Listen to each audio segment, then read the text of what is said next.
자리에 착석하시겠습니다.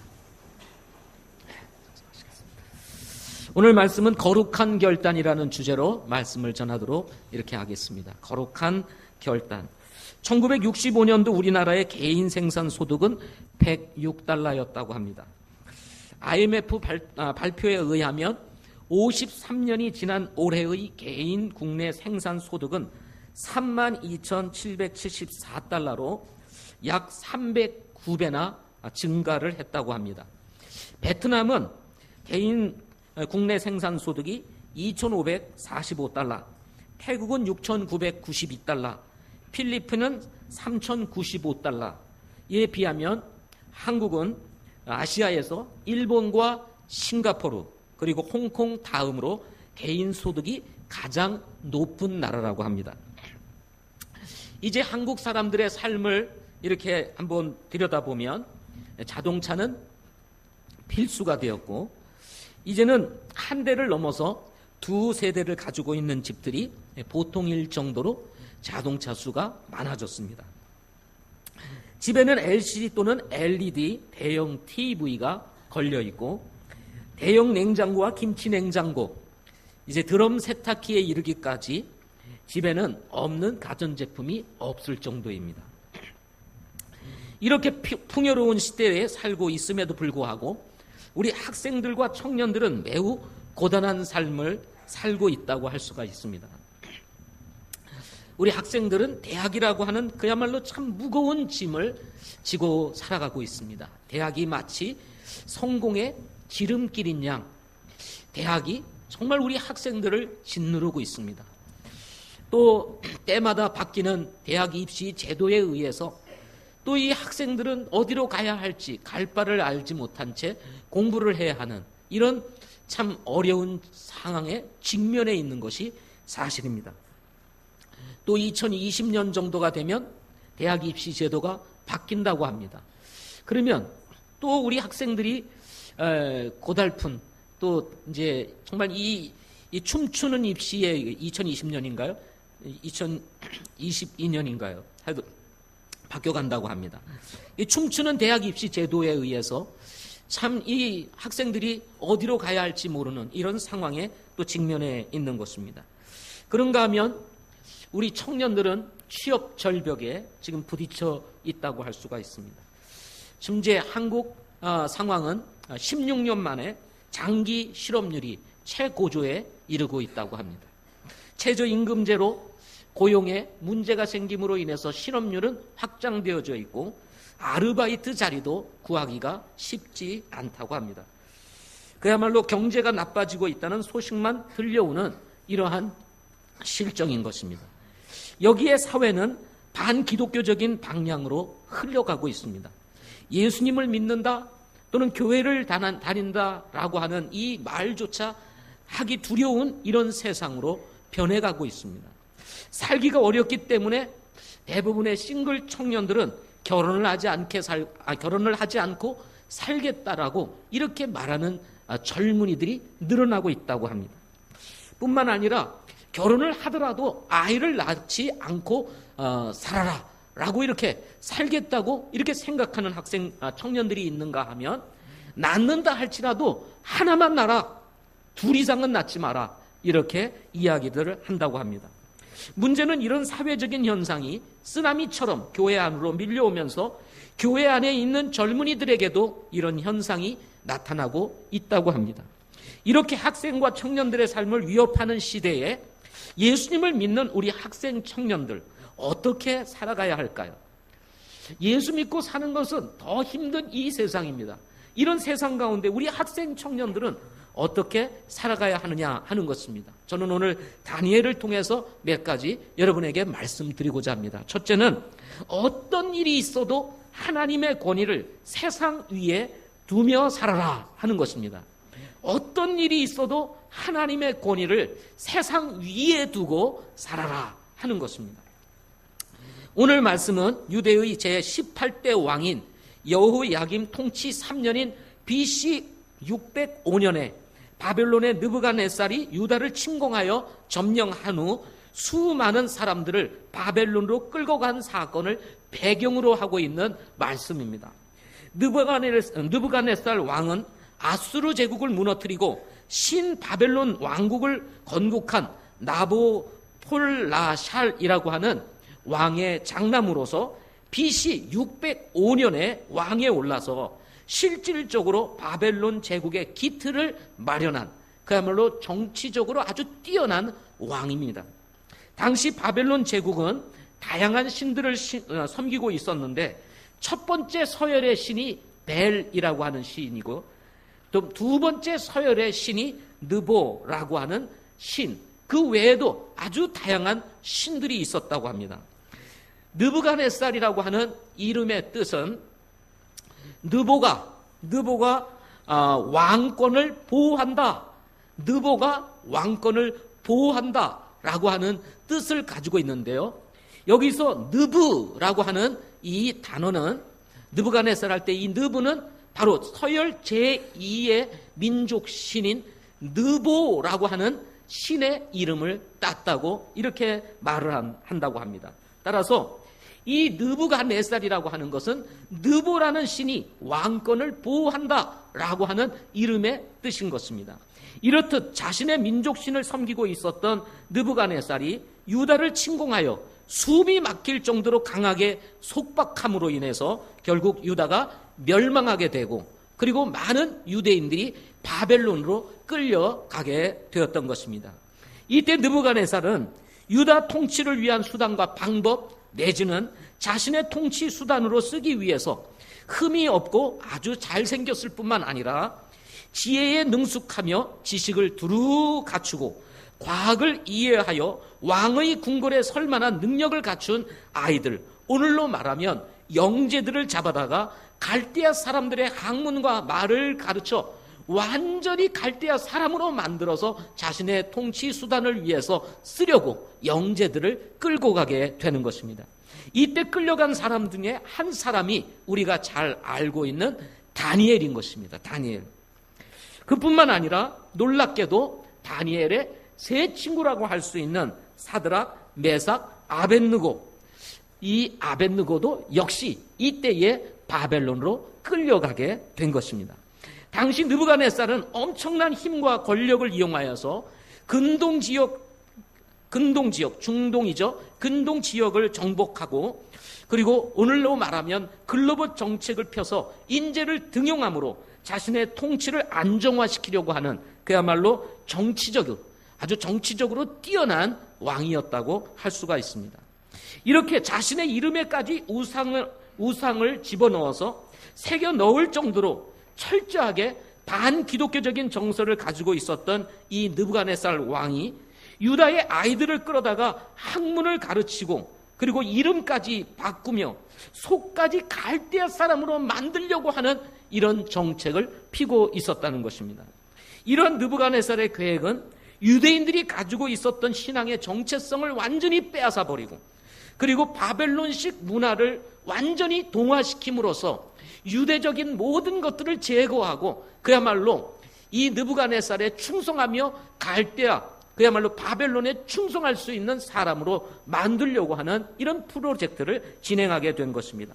마치 일제치하의 한국 사람들의 이름을 창시 개명해서 한국 사람들을 일본화시키려고 했었던 이런 정책을 폈던 것처럼 바벨론도 이스라엘 사람들을 붙잡아가서 그야말로 바벨론화시키려고 하는 이런 정책을 피게 된 것입니다. 당시 우리가 일본에 압제에 있었을 때 이런 창시 개명이나 일본화시키려고 하는 것을 반대하는 한국민들이 고문과 그리고 많은 고초를 겪었다는 사실을 우리는 잘 알고 있습니다. 유대인들이라고 이런 일이 없었겠습니까? 성경에는 기록되지 않았지만 많은 경건한 유대인들이 이런 바벨론화 시키려고 하는 정책에 반대를 해서 고문을 당하거나 숙청을 당하는 일들이 있었을 거라고 저는 생각을 하게 됩니다. 여기에 당시 느부갓네살은 내시 중 가장 우두머리인 아스부나스에게 명을 내려서 왕이 지정한 최고의 음식을 무료로 제공하며 3년간 갈대아 교육을 받을 수 있는 특혜를 내리게 되는 것입니다.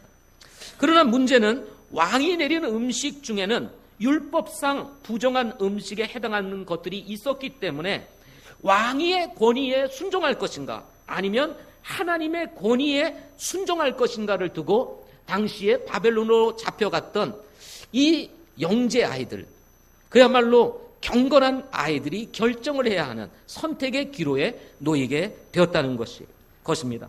포로의 신분으로 왕의 명령을 거부하는 것은 당시 왕의 권위를 무시하는 것으로서 왕정시대에서는 그야말로 사형감이라 해도 무관한 그러한 죄라고 할 수가 있는 것입니다. 더군다나 포로이면서 어린 청소년들에게는 동정을 베풀 만한 이유가 전혀 없었을 것이라는 것입니다. 여기에 앞서 말했던 것 같이 느부갓네살은 철저한 이교주의자였습니다.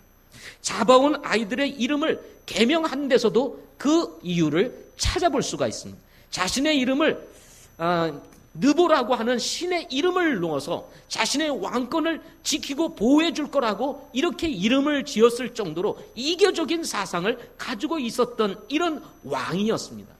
따라서 영재들을 데려다가 바벨론화 시키려고 했었던 이 느부갓네살은 이들의 이름마저도 완전히 바꿔버리게 됩니다. 여러분 다니엘의 이름의 뜻이 무엇인지 아세요? 다니엘의 이름의 뜻은 하나님의 심판이라고 하는, 하나님은 나의 심판이라고 하는 뜻을 가지고 있습니다. 그런가 하면 다니엘의 원래의 세 친구의 이름은 하나냐인데요, 하나냐, 미사엘, 아사랴인데요, 하나냐는 여호와는 은혜로우시도다, 미사엘은 하나님과 같은 자 누구냐 하고 이야기를 하면서 하나님이야말로 가장 위대하신 분입니다 라고 하는 이름의 뜻을 가지고 있고요, 아사랴는 여호와께서 도우셨다라고 하는 이름의 뜻을 가지고 있었습니다. 이 이름의 뜻을 우리가 가만히 들여다보면 여기 다니엘뿐만 아니라 다니엘의 세 친구의 부모는 아주 경건한 유대인으로서 이 아이들에게 이름을 주어졌을 때 그야말로 하나님과 함께하는 믿음의 자녀로 자라기를 소원하는 심정으로 이 이름을 지어줬을 것이라고 하는 것을 우리는 짐작할 수가 있게 되는 것입니다. 이렇게 경건한 부모 밑에서 자랐던 그야말로 이 네 사람의 이름을 이제 갈대아식으로 바꾸게 된 것입니다. 그래서 다니엘은 벨드사살이라고 하는 이름을 붙여주게 됩니다. 이 벨드사살이라고 하는 것은 당시 이 바벨론의 우상서열 1위인 벨이라고 하는 신에게 탄원을 하는 이름으로 벨에게 그의 생명을 보호하소서 하는 뜻을 가지고 있었습니다. 벨이 다니엘의 생명을 보호한다는 이런 이름의 뜻을 지어주게 된 것입니다.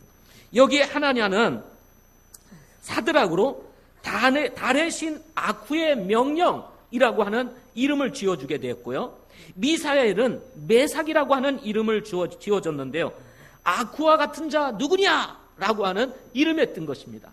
하나님과 같은 자 누구냐라고 했던 것과 반대로 아쿠와 같은 자가 누구냐라고 하는 이름을 붙여주게 되고, 아사랴는 아벳느고라고 하는 이름을 붙여주겠는데요, 이 아벳느고라고 하는 이름은 바벨론 신의 신 중에 하나인 느고의 신하라고 하는 이름의 뜻을 이렇게 지어주게 되는 것입니다. 이렇게 네 사람의 이름을 바꾸고 갈대아 교육을 시키고 갈대아에서 살게 하였을 뿐만 아니라 그리고 갈대아 옷을 입히고 갈대아 음식을 먹게 하고 이렇게 함으로써 그야말로 경건한 유대인이었던 이 영재 아이들을 완전히 갈대아인으로 바벨론화 시키려고 하는 이런 노력들을 하게 되었다는 것입니다.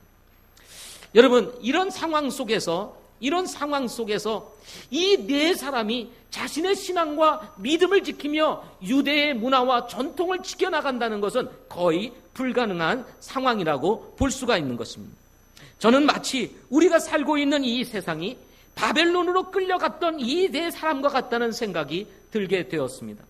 반기독교적인 정서로 가득 찬 이 세상, 공중의 권세를 잡은 자가 통치하는 세상, 성경적인 교육이 아니라 진화론과 무신론 내지는 창조의 질서를 거스리는 동성애를 가르치는 교육, 이런 세상에서 우리 학생들, 청년들은 음식과 의복과 문화와 교육과 신앙에까지 도전을 받고 있는 실정이라고 할 수가 있는 것입니다.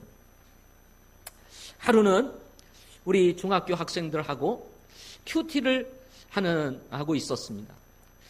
그래서 큐티를 한 후에 묵상과 적용을 나누는 시간에 우리 학생 중에 하나가 이렇게 적용을 했습니다.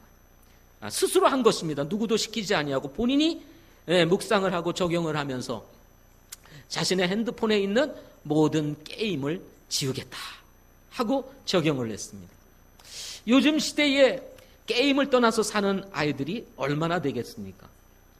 부모의 입장에서도 게임에 빠져있는 아이들을 바라다 보면 심각성을 느끼게 되고 이 게임을 어떻게 하면 하지 못하게 할까라고 하는 이 부분으로 인해서 심각한 대립 현상이 일어나고 있는 것이 우리의 가정 풍경이라고 할 수가 있을 것입니다. 게임으로부터 아이들을 건져내는 것이 쉽지가 않습니다. 게임이 가지고 있는 권위, 그 게임의 그 재미, 그것에 함께 붙잡혀 있는 아이들, 게임의 노예가 되어 있는 아이들, 게임의 포로가 되어 있는 아이들, 여기에 부모의 권위가 나서지만 이 아이들을 바르게 잡는 것은 쉽지가 않습니다. 그런데 아이가 하나님의 말씀을 묵상하는 과정 속에서 자신의 핸드폰 안에 있는 모든 게임을 다 지우겠다라고 이렇게 적용을 한 것입니다. 우리 아이들을 가르치는 목사의 입장에서 늘 이런 마음을 꿈꾸고 있고 우리 아이들을 어떻게 하면 순수한 믿음의 아이들로 키울 것인가, 경건한 자녀로 키울 것인가 하는 것이 숙제인 것입니다. 그런데 자발적으로 게임을 지우겠다니 얼마나 감사한 일입니까? 그래서 꼭 지키라고 제가 이야기를 했습니다. 그 다음 날 제가 물어보았습니다. 어떻게 지웠냐 하고 물었더니 우리 학생이 하는 말, 다 지우고 하나만 남겼습니다 그러더라고요. 다 지우고 하나만 남겼습니다 그러더라고요. 그러니까 지운 것들은 다 어떤 것입니까? 안 해도 될 만한 것들, 이런 것들은 다 지우고 자기에게 있어서 제일 재미있고 놓고 싶지 않는 것, 이것을 그대로 남겨놓은 것입니다. 그래서 제가 얘기를 했습니다. 야, 지울 만한 것도 다 지우고 네가 정말 하고 싶은 거 하나만 남겨놓지 않았냐? 왜 지우지 않았냐? 그러니까 지우기가 아까웠다는 겁니다. 지우기가 아깝다는 것입니다. 그래서 안 지웠다는 거예요. 그러나 안 지운 것은, 그거 안 지운 것은 다른 것 안 지운 거가 똑같은 거야.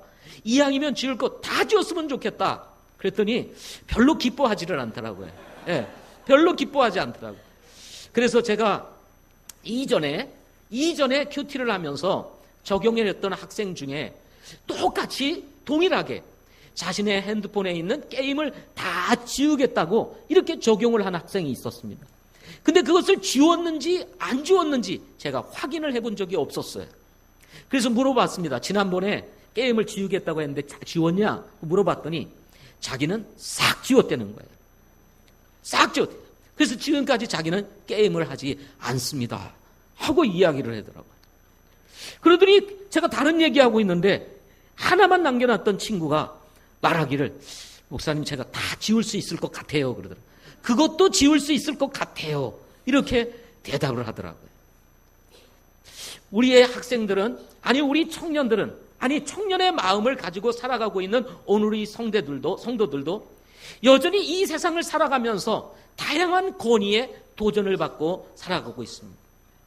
어떻게 보면 우리가 좋아서 어떤 것을 내려놓고 하나님의 권위를 우선순위로 두고 살아야 함에도 불구하고 내려놓지 못하는 것들이 있을 수 있습니다. 세상의 권위를 따라가지 아니하면 혹시나 자신에게 불이익이 오지는 않을까라고 하는 두려움 때문에 하나님의 권위보다는 세상의 권위를 쫓아가고 있는 이런 사람들도 있을 것이라고 하는 사실인 것입니다. 우리 학생들은 정말 하나님의 권위를 쫓아간다 보면 이 학교에서 친구들로부터 왕따를 당할 수 있을 것이라고 하는 이런 두려움 때문에 이 세상 학생들과 그리고 세상에 동화된 학생들과 마치 같은 모양으로 동화되어서 그런 것이냐 하고 이렇게 흡수되면서 살아가고 있는 학생들도 있을 것이라는 생각을 가지게 됩니다. 저는 반기독교적인 이 정서와 공중의 권세를 잡은 자가 통치하는 이 세상, 성경적인 교육이 아니라 진화론적, 무신론적 교육을 시키고 있는 이런 세상에서 우리 아이들이 바르게 서고 우리 청년들이 믿음의 길을 가기 위해서는 무엇보다도 이 세상의 권위 위에 하나님을 두어야만 우리가 다니엘과 같은 믿음을 가지고 이 세상을 거슬러 올라갈 수 있는 믿음의 사람이 될 수 있다고 저는 믿습니다. 사랑하는 우리 학생 청년 여러분, 하나님은 지금도 살아계신 하나님이십니다.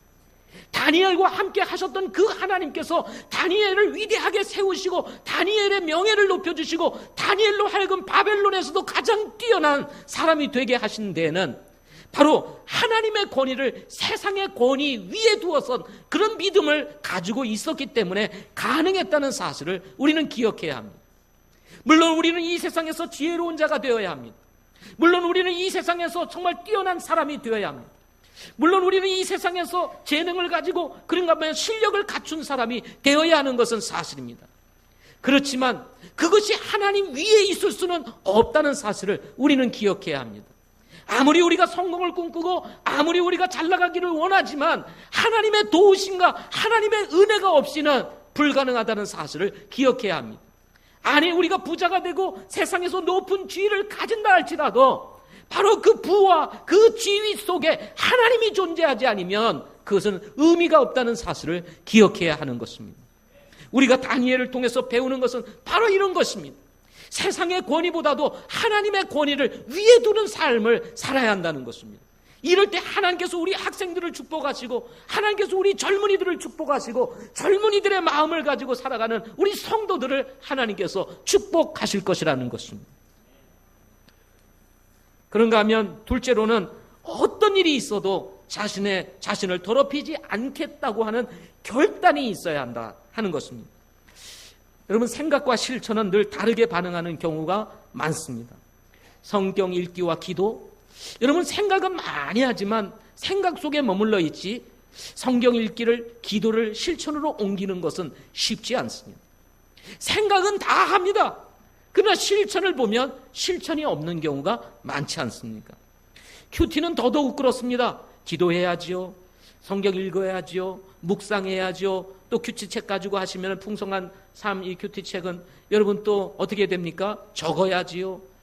그러다 보니까 뭔가 이 육신이 거부를 하지 않습니까? 큐티를 하려다 보면 육신이 거부를 하죠. 할까 말까 고민하게 되고요. 그죠? 그러다 보니 그냥 지나가고 일주일 그냥 지나가는 경우들이 얼마나 많습니다.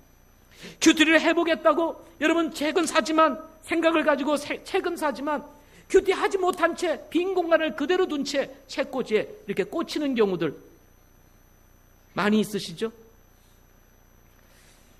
저는 여러분들에게 혹시나 못할지라도 큐티 책은 사라. 한 번이라도 해서 그 내용을 통해서 은혜를 입으면 그것이 축복일 수 있다라고 이렇게 어떻게든지 여러분 격려하려고 여러분에게 큐티 책을 사라고 이렇게 격려를 하는 거지만 그렇다고 제 말을 그대로 받아들여가지고 한 번만 하면 되지 이렇게 생각을 하고 큐티 책을 사시면 안 된다 이 말이죠. 우리가 살아가는 세상은 참 만만치 않습니다. 온갖 유혹거리들과 온갖 즐거운 것들이 우리의 마음을 빼앗아가고 있습니다. 예수님께서 세상을 이긴 것 같이 우리도 세상을 이긴다는 것은 쉽지가 않습니다. 이렇게 생각과 실천은 다른 것입니다. 그러면 어떻게 실천으로 옮길 수 있을까요? 그것은 바로 결단인 것입니다. 결단이라는 게 무엇입니까? 내가 하나님 앞에서 어떻게 하겠다고 하는 나의 선언입니다. 나의 선언. 내가 하나님 앞에 이렇게 하겠습니다 라고 하는 나의 선언입니다. 어떤 일이 있어도 하나님 내가 이렇게 하겠습니다 라고 하는 것이 뭐냐면 그게 결단인 것입니다. 청소년이나 청년들이 그리스도인답게 살기 위해서 필요한 것 바로 결단인 것입니다. 지금 결단해야 된다. 다니엘처럼 내 자신을 음식으로, 음악으로, 게임으로, 의복으로, 물질로, 문화로, 술과 담배로, 거짓말로 등등의 더러운 말로 내 자신을 더럽히지 아니하겠다고 하는 결단이 지금 이 시대의 우리 학생들과 청년들에게 필요한 것입니다. 온갖 더러운 말들이 난무하는 이 세상, 온갖 지저분한 것들이 난무하는 세상, 온갖 것들이 우리의 정말 이 신경들을 자극하는, 이런 말초 신경을 자극하는 이런 세상 가운데서 우리를 지키고 우리의 신앙과 믿음을 지키기 위해서는 여러분, 다니엘과 같이 결단이 필요한 것입니다. 예배는 우리의 삶의 우선순위로 두어야 합니다. 어떤 일이 있어도 예배는 하나님 앞에 드려야 한다라고 하는 이런 삶의 우선순위.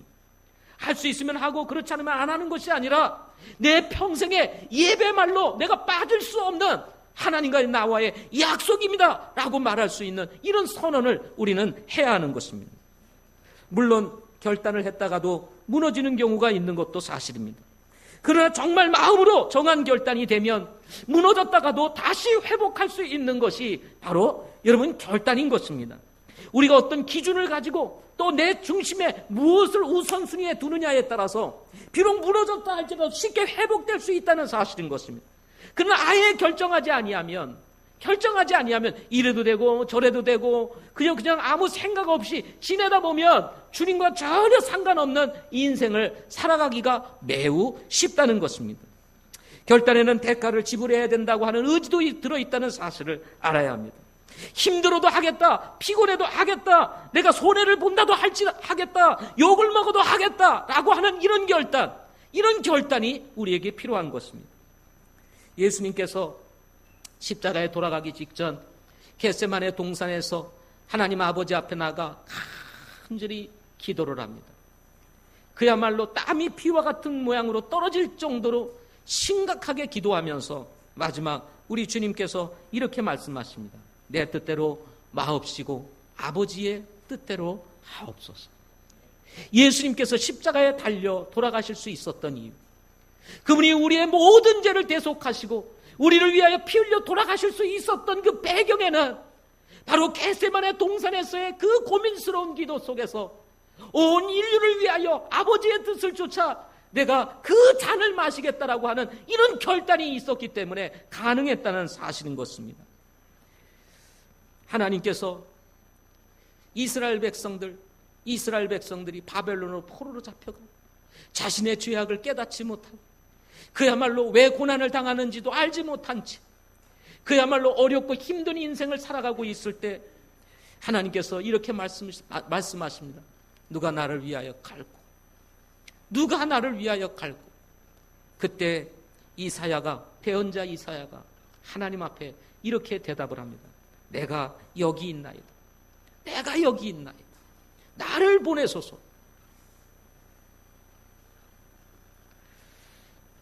누군가 하나님 앞에 이런 결단을 할 수 있는 사람이 필요합니다.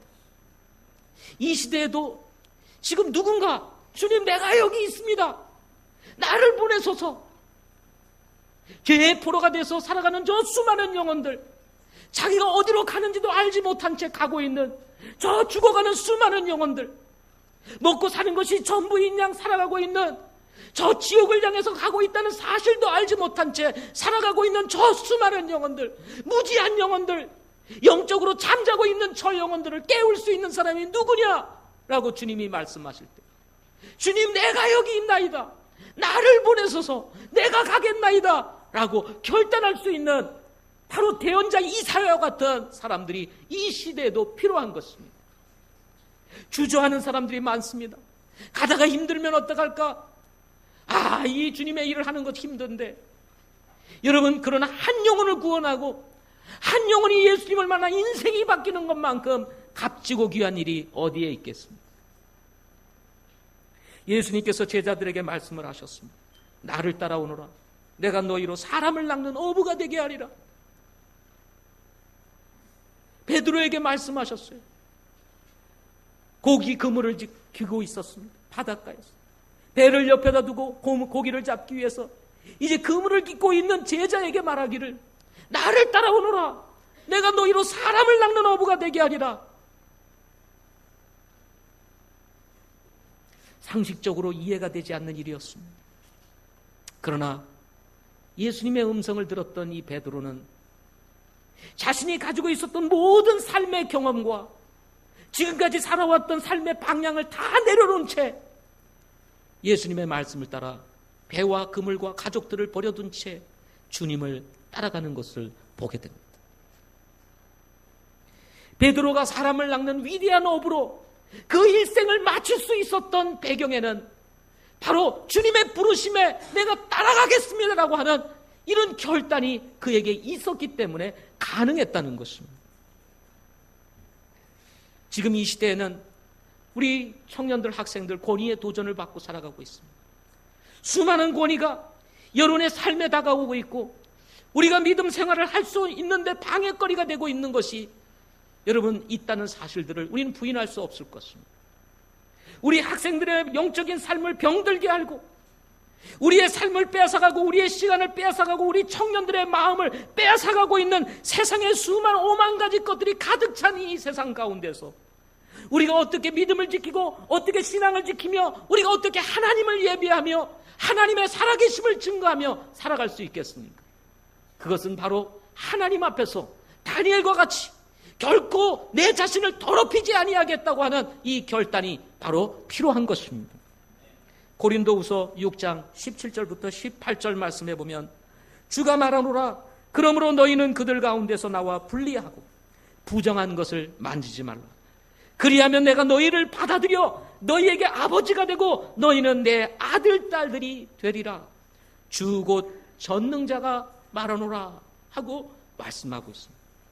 세상에는 정말 우리로 하여금 더럽히는 것들이 가득 차 있습니다. 그래서 오늘 바울을 통해서 하나님께서 주시는 말씀이 뭐냐면 그들 가운데서 나와 분리하고 부정한 것들을 만지지 말라. 그리하면 내가 너희를 받아들여 너희에게 아버지가 되고 너희는 내 아들 딸들이 되리라 하고 주님이 말씀하고 계시는 것입니다. 그렇습니다. 우리는 분리를 결단할 수 있어야 합니다. 우리는 부정으로부터 나올 것에 대한 결단을 해야 하는 것입니다. 하나님의 말씀은 살아있습니다. 능력이 있습니다. 저는 한국이 참으로 이렇게 실업률이 높아지고 취업 절벽에 놓이게 되는 이 청년들의 삶을 위협하는 이런 일들이 일어나고 있는 것은 교회에 대한 하나님의 경고의 메시지라고 저는 생각을 하고 있습니다. 교회가 정신 차려야 됩니다. 성도들이 정신 차려야 됩니다. 교회가 변질되고 교회가 물질주의에 사로잡히고 하나님을 섬기기보다는 하나님을 바라보기보다는 자신의 삶이 우선이 되는 이런 신앙생활을 하다 보면 반드시 하나님께서 어려움을 가져다 주게 된다는 것입니다. 한국이 당하고 있는 이 어려움은 바로 우리들을 깨우기 위한 하나님의 경고의 메시지라고 우리는 받아야 된다고 믿습니다. 따라서 우리는 진리 가운데 머물러야 합니다. 하나님의 말씀대로 사는 것은 쉽지 않습니다. 그래서 마태는 5장에서 주님의 길을 가는 것은 좁은 길이라고 얘기를 합니다. 우리가 진리를 지키고 우리의 믿음을 쫓아 살아가고 정말 우리의 믿음의 선배로부터 받은 이 신앙의 유산을 그대로 지키며 우리가 살아가기 위해서는 바로 우리의 결단이 필요한 것입니다. 우리가 가지고 있었던 이 믿음과 신앙, 여러분 앞으로 대를 이어가면서 다음 세대들이 이어가기 위해서는 우리 학생들, 우리 청년들이 결단해야 되는 것입니다. 우리 아버지들이, 우리 어머니들이 정말 지켰던 그 믿음과 신앙을 우리는 이어가겠습니다 라고 하는 이 결단, 진리를 결코 변질시키지 아니하고 하나님의 말씀대로 우리 아버지들이 어머니들이 지켰던 그 믿음을 우리가 그대로 지켜나가겠습니다 라고 하는 이런 결단이 있어야 하는 것입니다. 따라서 세대가 바뀌고 시간이 흘러도 오늘 우리가 예배를 드리면서 가지는 이 영적인 스피릿, 우리의 신앙과 믿음, 이것이 그대로 유지될 수 있다는 사실을 기억해야 합니다.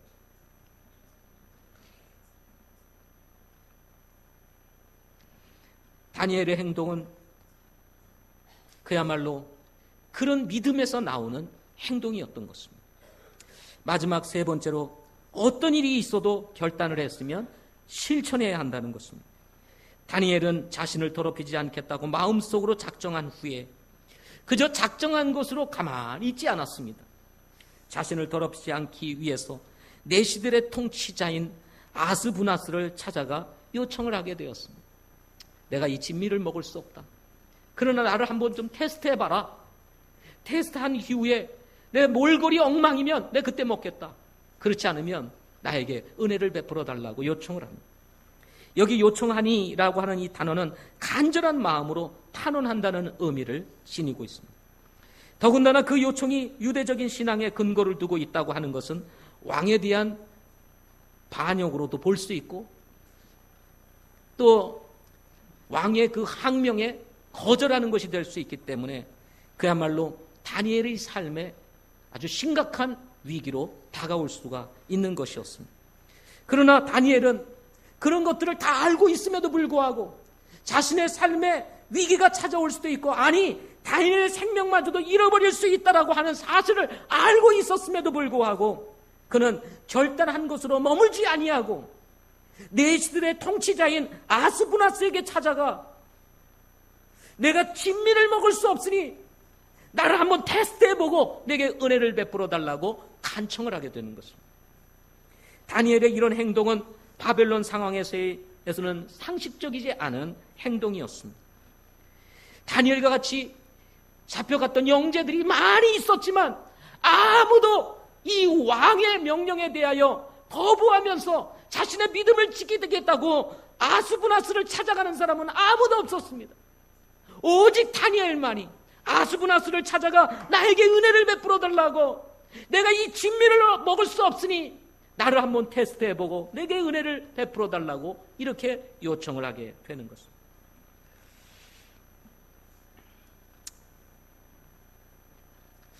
그리스도인들이 신앙생활을 하면서 잊지 말아야 할 것이 한 가지 있습니다. 그것은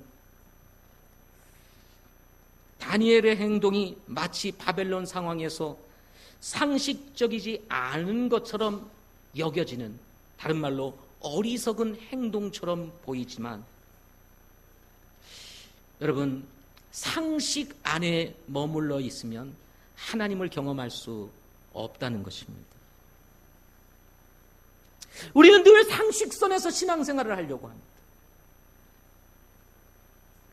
우리는 늘 다른 사람에게 충돌을 피하면서 마치 충돌을 일으키는 것은 어리석은 것인 양 생각을 하면서 상식적인 신앙생활을 하려고 하는 경우들이 있습니다. 그러나 여러분, 바로 우리가 생각하는 그 상식이 우리의 신앙생활에 장애물도 될 수 있다는 사실을 잊지 말아야 합니다. 상식은 하나님의 능력을 믿지 않는, 어떻게 보면 그런 자세에서 나오는 것일 수 있기 때문에 그렇습니다. 불가능한 것이 없는 하나님은 상식과 과학, 논리를 초월하시는 하나님이라는 사실을 우리는 우리의 믿음 가운데 두어야 하는 것입니다. 성경의 이야기들을 여러분 다 한번 읽어보면요, 상식적이지 않은 일들이 너무 많습니다. 그 중에 한 예를 여러분에게 들어보겠습니다. 예수님께서 광야에서 사람들을 불러놓고 말씀을 가르치다 보니 이제 해가 어둑어둑 지어가면서 이제 배가 고플 때가 되었습니다. 그래서 제자들이 말합니다. 예수님, 이 사람들을 이제 마을로 보내서 좀 먹게 해야 되지 않겠습니까?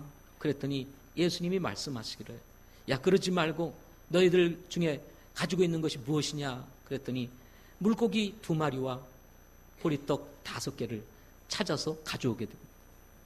물고기 2마리, 보리떡 5개. 제자들의 눈에 비춰지는 바로 물고기 2마리, 보리떡 5개.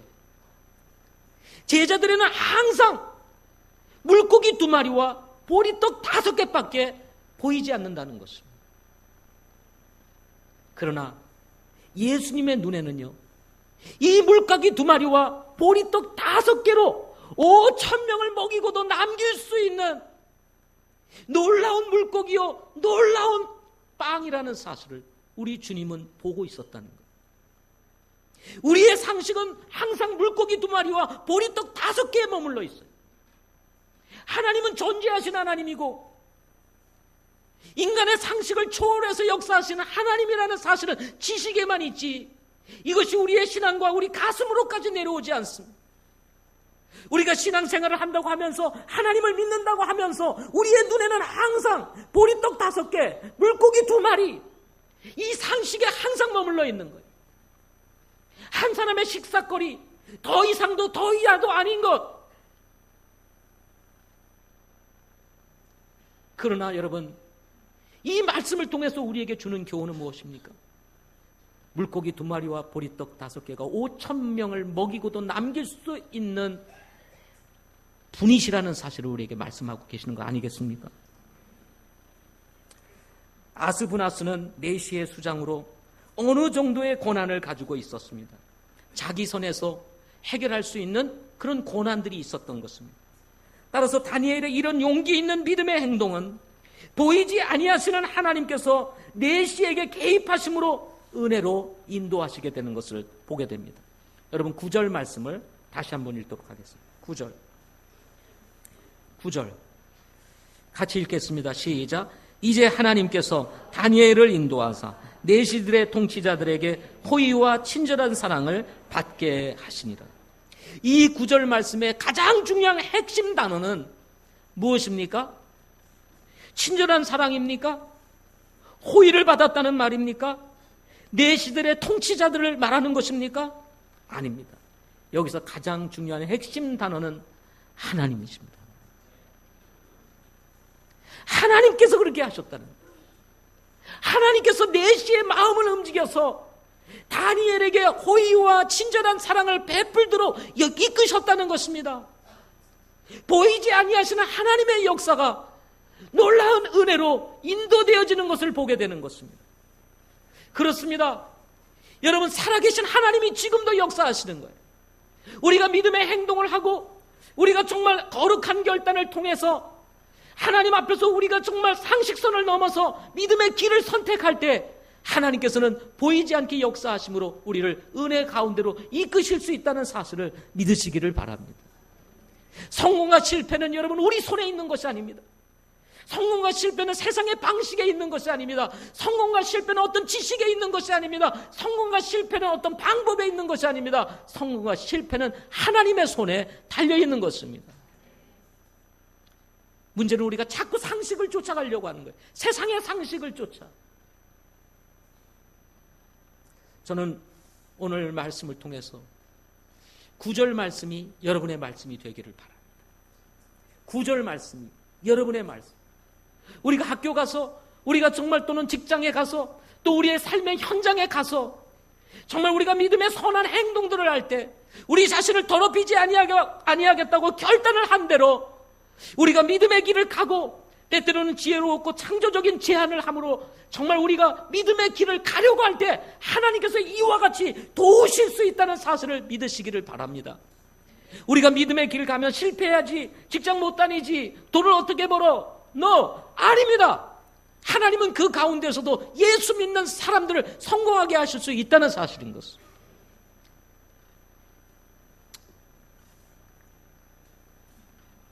제가 잠시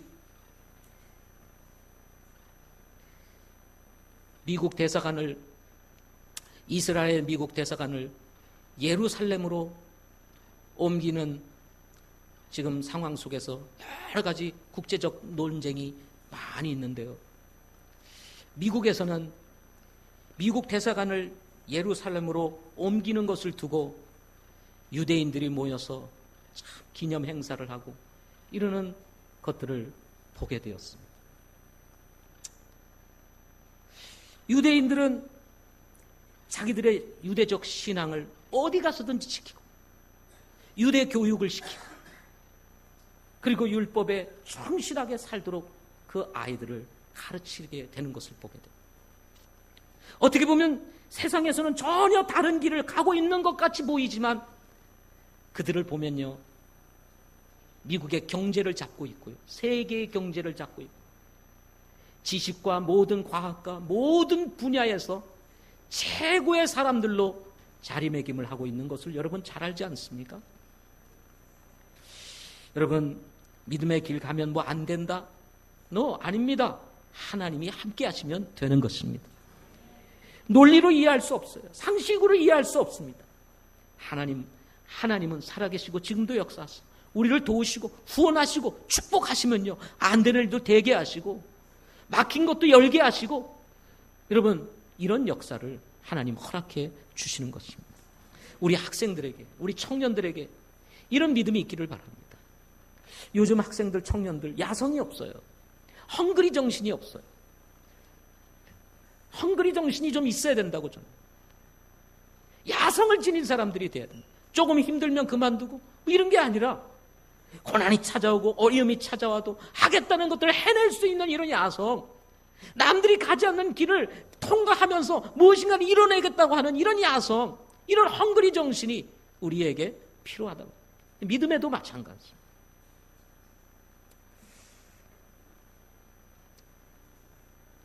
다니엘의 하나님을 만나고 싶다면 여러분, 오늘 다니엘처럼 결단하시기를 바랍니다.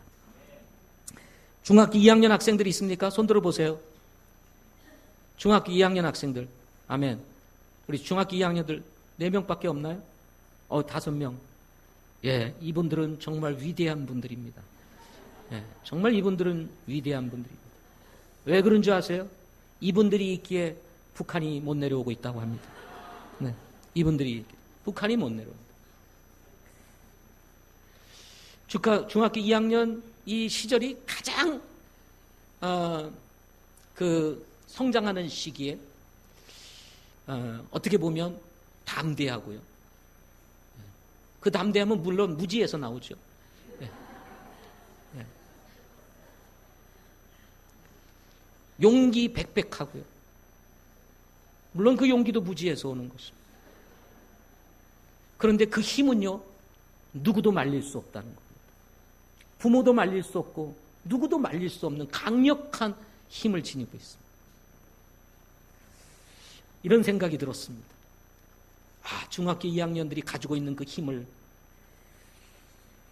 그런 데 쏟지 말고 오늘 말씀처럼 다니엘처럼 내 자신을 결코 더럽히지 않겠다고 하는 일에 사용하고, 내가 결정한 일은 내가 반드시 하겠다고 하는 일에 사용되기 시작한다면 누구도 말릴 수 없는 다니엘과 같은 놀라운 축복으로 하나님이 인도하시리라고 믿습니다. 다니엘이 포로로 잡혀갔을 때의 나이가 15살, 3년간의 교육을 받고 났을 때 나이는 17살 정도가 되었다고 합니다. 바로 지금의 여러분의 나이들인 거죠. 그 시기에 하나님이 사용했던 것처럼 여러분도 그렇게 쓰임받기를 바라고, 저도 이제는 60 앞을 바라보고 있지만 늘 나의 생각은 바로 10대입니다. 조금 많이 얘기하면 20대. 근데 거의 바뀌지 않습니다. 이 생각이. 이 10대의 생각이 바뀌지 않습니다. 그래서 내 마음도 청춘이라는 사실을 잊지 마시고, 여러분도 마찬가지예요. 정말 우리가 이런 심정을 가지고 하나님 앞에 결단한다면 하나님께서 우리의 삶을 축복으로 인도하실 줄 믿습니다. 기도하겠습니다.